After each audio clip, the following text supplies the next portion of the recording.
Assalamualaikum warahmatullahi wabarakatuh. Selamat pagi, salam sejahtera untuk kita semua.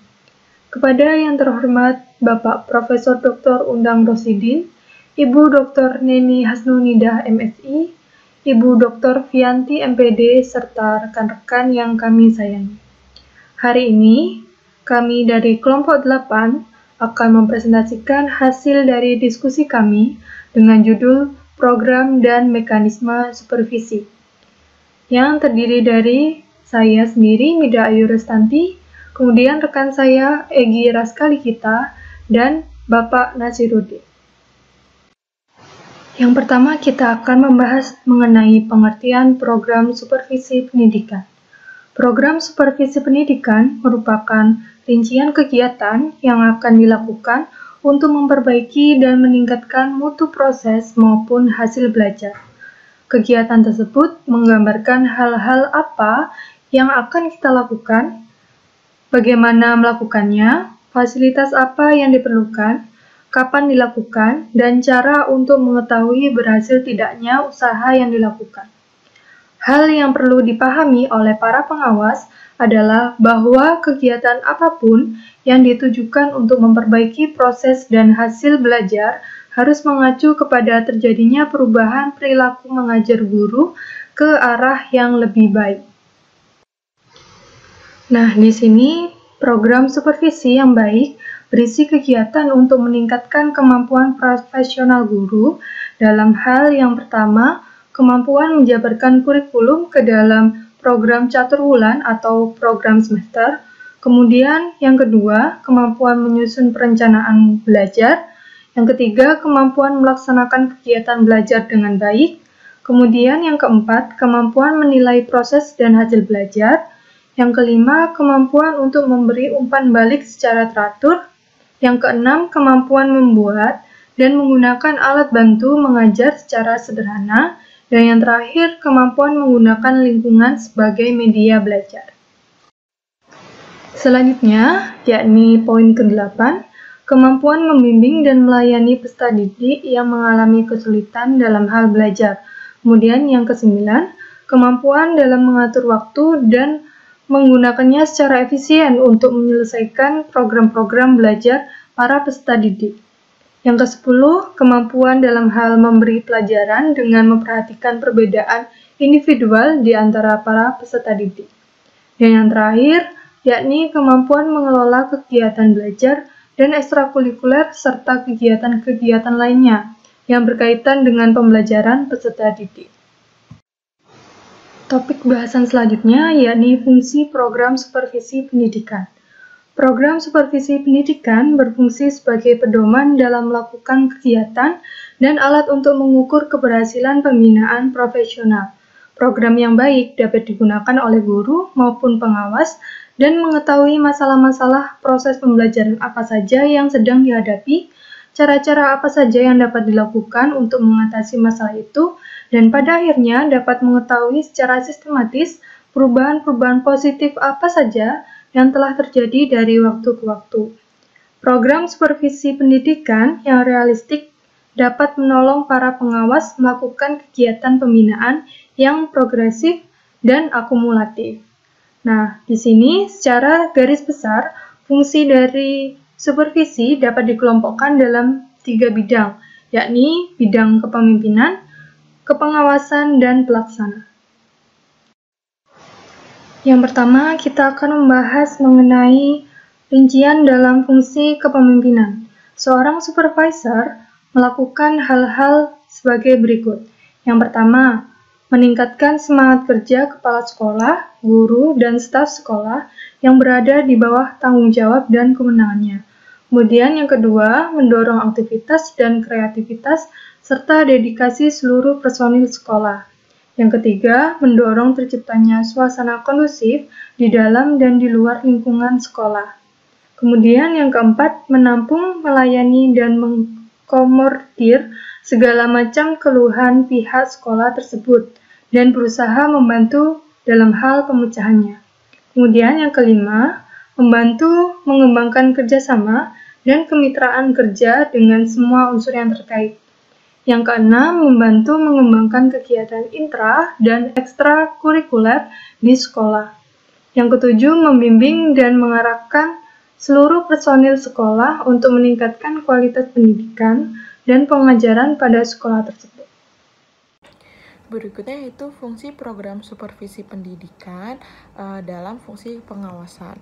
Rincian dalam fungsi kepengawasan, seorang supervisor melakukan hal-hal sebagai berikut. Yang pertama, mengamati dengan sungguh-sungguh pelaksanaan tugas kepala sekolah, guru, dan staf sekolah. Yang kedua, memantau perkembangan pendidikan di sekolah yang menjadi tanggung jawab dari supervisor tersebut.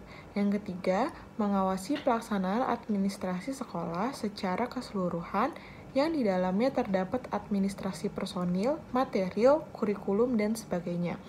Dan yang berikutnya yaitu mengendalikan penggunaan dan pendistribusian serta pengelolaan sarana dan prasarana pendidikan yang ada di sekolah tersebut.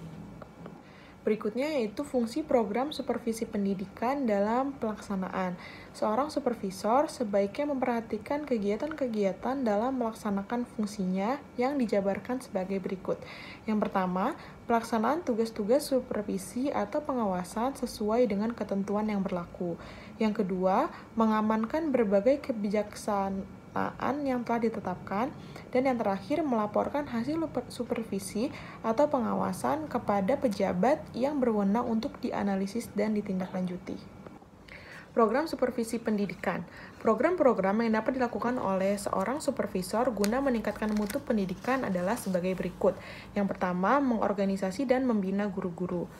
Organisasi guru dapat dilakukan dengan 7 cara. Yang pertama, menempatkan guru sesuai dengan keahliannya, meningkatkan motivasi, meningkatkan partisipasi dan kreativitas, melakukan persuasi, memberi teladan, memberikan sanksi jabatan, dan memperbaiki mekanisme kerja.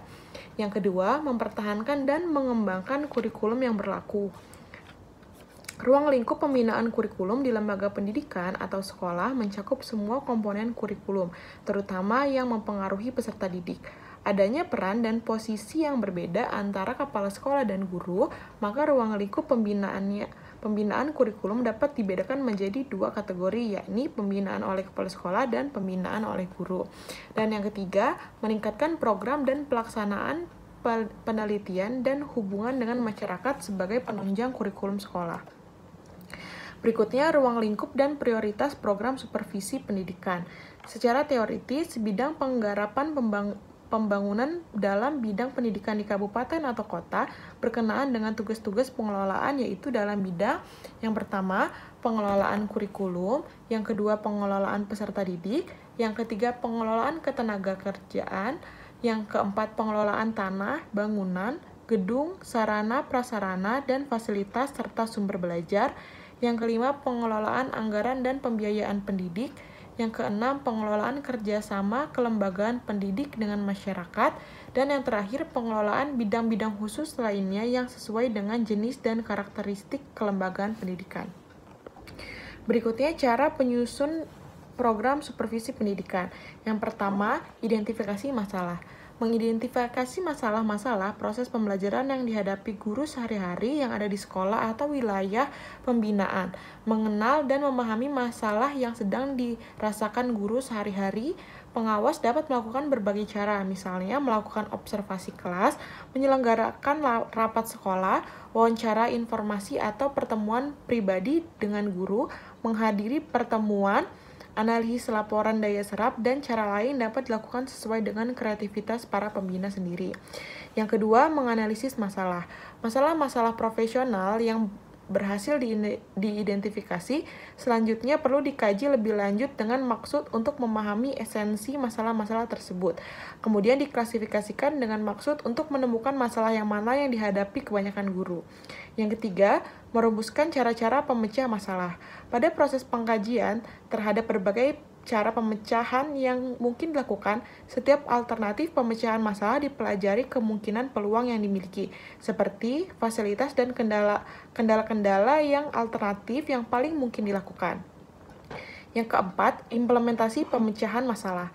Saat yang paling kritis dalam setiap upaya perbaikan pengajaran adalah Apakah guru mempraktikkan gagasan yang telah dipahaminya di kelas?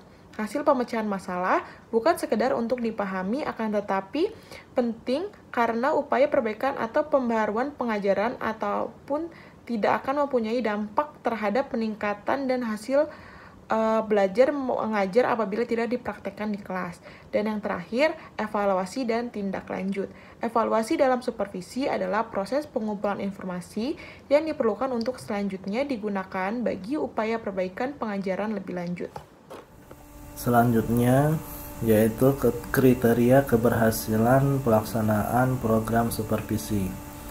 Nah, ada beberapa kriteria yang dapat dilihat dari keberhasilan program supervisi. Di antaranya yaitu inisiatif dan kreativitas guru berkembang, kemudian semangat kerja guru tinggi, para pengawas berperan sebagai konsultan dan fasilitator, kemudian hubungan antar pengawas dan guru bersifat teman, bersifat teman sejawat, kemudian suasana kekeluargaan, kebersamaan, keterbukaan, dan keteladanan. Kemudian kunjungan dilaksanakan secara teratur dan pertemuan MGMP dan KKG juga dilaksanakan secara teratur. Nah, pihak yang menilai program supervisi. Setiap pihak yang terlibat dalam proses supervisi adalah pihak yang harus mengetahui keberhasilan atau kegagalan supervisi.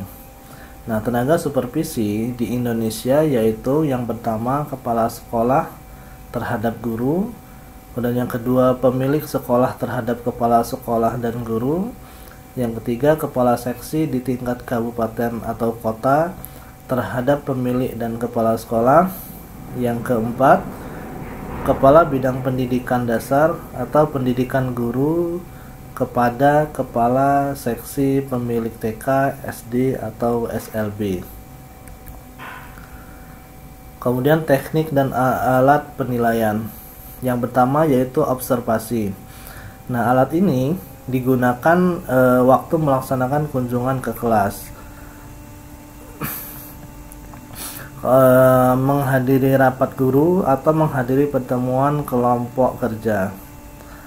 Nah, pada para pembina ini perlu melatih diri agar memiliki kepekaan terhadap indikator-indikator yang menunjukkan sikap, perilaku, dan proses yang produktif sesuai dengan tuntutan situasi kegiatan tertentu. Kemudian yang kedua yaitu dengan cara wawancara. Wawancara ini sangat tepat untuk menggali informasi secara mendalam tentang keberhasilan yang dicapai serta faktor-faktor pendukungnya. Nah, kemudian yang ketiga yaitu angket. Angket ini merupakan daftar pertanyaan yang memerlukan jawaban objektif dalam pengisiannya. Kemudian yang keempat skala penilaian, di mana skala penilaian ini merupakan daftar pertanyaan yang menggambarkan suatu keadaan di mana responden tinggal membubuhkan tanda checklist pada skala yang cocok. Kemudian yang kelima yaitu laporan. Kemudian peran pengawas dalam meningkatkan mutu pendidikan.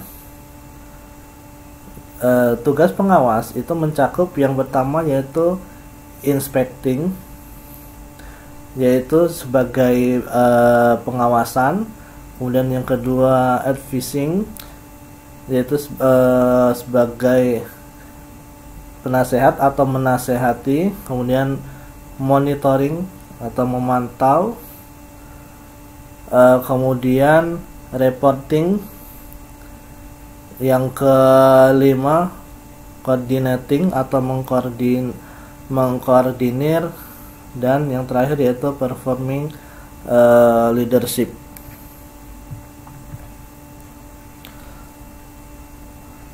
Peran pengawas dalam meningkatkan mutu pendidikan. Nah, tugas pengawas satuan pendidikan yaitu yang pertama yaitu menilai, kemudian penilai, kemudian peneliti, kemudian pengembang, kemudian pelopor, motivator, konsultan, dan kolaborator. Demikian presentasi dari kami. Mohon maaf apabila ada yang kurang tepat. Kami akhiri. Wassalamualaikum warahmatullahi wabarakatuh.